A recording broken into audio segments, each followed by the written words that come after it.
If your ex is the hero of their community and everyone else leans on them, whether it's their family or people at work or maybe just the people around them, and ultimately they broke up with you because of overwhelm or just saying that they needed to work on themselves, watch this video. So individuals that have grown up in a tough love environment or a emotionally neglectful environment, these type of people are the kind of people that end up sort of raising themselves. They grow up just a little bit faster than everybody else because they don't really have anybody mentoring them, taking them under their wing and showing them the ropes, and they kind of just figure out that they have to do it themselves. And these are the types of people that will literally bend over backwards for anybody. Somebody wants them to come help build a deck, they're there. Somebody wants them to show up to their baseball game, they're there. They show up for people really so much that they completely neglect their own needs. And they do this in relationships too. They'll kind of go with the flow and they're very conflict avoidant. And ultimately, a bunch of problems build up because they don't come to you with their own needs.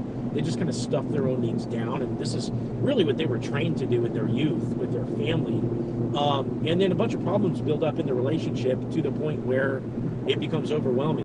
Now, keep in mind, this is also how they're living their life. So between you, between other people, between sometimes big life events that happen, either they have to do with money or family or whatever, they get to this point of overwhelm where the first thing to go is going to be their relationship. One of the reasons why they jettison the relationship is that, in their youth, they were kind of trained that outside individuals weren't as much of a resource to them. And that, you have to understand, this is their wiring. It's not that you haven't shown yourself to be valuable or loving to them, but again, their brains formed in their youth and they've got a lot of wiring to the point where they're just hyper independent and they don't really recognize that somebody could necessarily be on their team. Now, a lot of times these kind of people, they break up with you, they tell you their reasons out of nowhere, you never heard them before, and you don't get a chance to work on them. And a lot of times they insist on the breakup, and you can tell that they're sad about it, and they say that they're going to go work on themselves.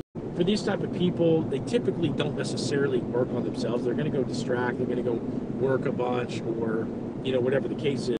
And people get it twisted. They think that they never loved you. They think that because they're able to distract and kind of run away from the problem, that they must not have loved you enough. And that is the furthest thing from the truth. The reason why they run is because they're scared of commitment. They're scared of emotional intimacy. And, they were kept at arm's length by their parents growing up. And, your intimacy scares them. They won't distract themselves forever. Eventually, they're going to come out of it, and then they're going to start missing you. And eventually, they'll start messaging you. And if you want some help in this process of getting your ex back, click on my profile, click this link, set up a call with me, and I want to hear your story, and I'm going to give you a step-by-step plan to get your ex back.